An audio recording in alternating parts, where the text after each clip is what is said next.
Manchester United oo guuldaro xanuun badan kala kulantay Brentford xilli Sesko uu goolkiisii ugu horeeyay u dhaliyay United. Riyooyinkii Manchester United ee ahayd inay xoojiso kalsoonidii Premier League ayaa burburtay kadib markii Brentford ay 3-1 ku garaacday. Igor Thiago ayaa ahaa halyeeyga kulanka isagoo 2 gool dhaliyay, taas oo Brentford u dhiibtay hoggaanka ciyaarta. United ayaa ka jawaabtay markii Benjamin Sesko uu gool dhaliyay daqiiqadii 26aad, taas oo ahayd goolkiisii ugu horeeyay horyaalka. kadib markii kubad lagu murmay uu shabaqa ku hubsaday. Qaybtii labaad, United waxaa loo dhiibay rigoore taasoo ahayd fursad ay dib ugu soo laaban kareen, balse Bruno Fernandes ayaa la daciif ah tuuray waxaana si fudud u badbaadiyay Kelleher. Kadib markii VAR lagu xaqiijiyay dhacdada oo xitaa loo fiiriyay kaar casaan suuragal ah. Markii ciyaartu gashay daqiiqadaha dheeriga ah, Matthias Jensen ayaa soo afjaray rajadii United isagoo gool qurux badan meel fog ka dhaliyay, taas oo ay Brentford ku xaqiijisay 3 dhibcood. Guuldaradan ayaa shaki gelisay difaaca United ee uu hogaamiyay Robin Amram, halka Brentford ay mar kale muujisay in xeeladooda adag iyo awoodooda gool dhalin ay ka dhigayso kuwa halis badan. Dhinaca kale, Liverpool oo dhabarka loo sooray guuldaradoodii ugu horeysay ee Premier League xilli ciyaareedkan. Liverpool ayaa markii ugu horeysay dhibco lumisay xilli ciyaareedkan Premier League kadib markii ay 2-1 guuldaro ah kala kulmeen Crystal Palace oo weli ah kooxda kaliya ee aan laga badin horyaalka. Qaybtii hore waxay ahayd habeen madow oo Redis ah. Haddii aysan jiri lahayn badbaadinada Alisson Becker, Liverpool waxay wajihi laayeen inay 3 ama 4 gool ka hoos maraan ciyaarta. Si kastaba, 1 gool oo kaliya ayaa laga dhaliyay qaybtii hore, kaasoo yimid kadib markii Ismail Sarr uu shabaqa ku hubsaday kubad geeska laga soo laaday. Kadib qaybta nasashada, Liverpool ayaa si muuqato u soo noolaatay, waxaana wax badan ka bedelay isbedelada uu sameeyay tababaraha cusub Arne Slot. Mid ka mid ah bedeladaas ayaa ahaa mid gool u keenay, maadaama Federico Chiesa uu daqiiqad yar ka hor dhamaadka ciyaarta keenay goolka barbaraha. Si kastaba, Palace ayaa hadalka ugu dambeeyay yeelatay, iyadoo Eddie Nketiah uu gool qurux badan dhaliyay, taas oo Redis ku qasabtay guuldaradoodii ugu horeysay ee xilli ciyaareedkan.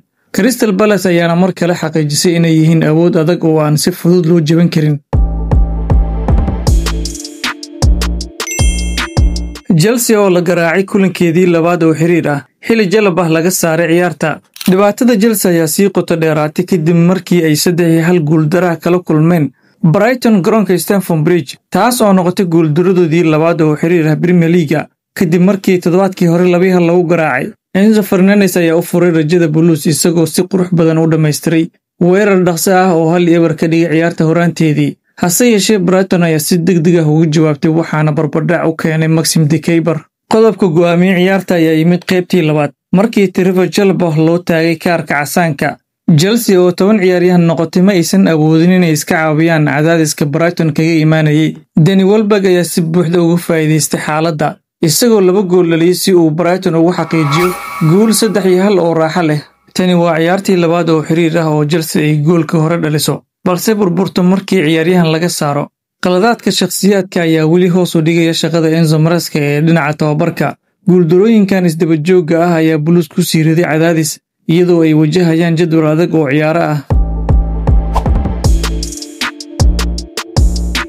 Real Madrid oo guuldaro xanuun badan kala kulantay Atletico Madrid kulanka Madrid Derby. Atletico Madrid ayaa guul taariikhi ah ka gaartay Real Madrid kadib markii ay 5-2 ku garaaceen Madrid Derby kulanka dhacay Stadio Metropolitano. Natiijadan ayaa soo afjartay bilowgii qumanaa ee Real Madrid ee xilli ciyaareedka, taas oo ahayd guuldaradoodii ugu horeysay ee xilli ciyaareedkan. Ciyaartu waxay ku bilaabatay xamaasad iyo dardar, iyadoo Robin Lenormand uu hoggaanka u dhiibay Atletico. Real Madrid ayaa si degdeg ah uga jawaabtay waxaana goolal u kala dhaliyay Arda Güler iyo Kylian Mbappe, taas oo ka dhigtay 2-1 ay hoggaanka ku qabteen qaybta hore. Si kastaba, Alexander Sørloth ayaa madax ku dhaliyay goolka barbaraha ka hor qaybta nasashada, isagoo ciyaarta ka dhigay 2-2. Markii lagu soo laabtay qaybta labaad, Atletico ayaa si buuxda ula wareegtay ciyaarta. Julian Alvarez ayaa 2 jeer shabaq soo taabtay, mid rigoore ah iyo mid laad xor ah, taas oo ciyaarta u rogtay dhanka Los Blancos. Daqiiqadii 95aad, Antoine Griezmann ayaa dhaliyay goolka 5aad si uu u quusiyo kooxda Real Madrid. Guushan ayaa Atletico siisay 3 dhibcood oo muhiim ah iyo kalsoonida horyaalka La Liga, halka Real Madrid ay u baahnaan doonto inay dib u eegto waxqabadkooda si ay ugu soo laabtaan wadada guusha. Intaas ayaan ku soo gabagabeynayaa barnaamijkeenii bandhigga ciyaaraha oo aan caawa ugu hadlayay wararkii ugu dambeeyay ee kubadda cagta.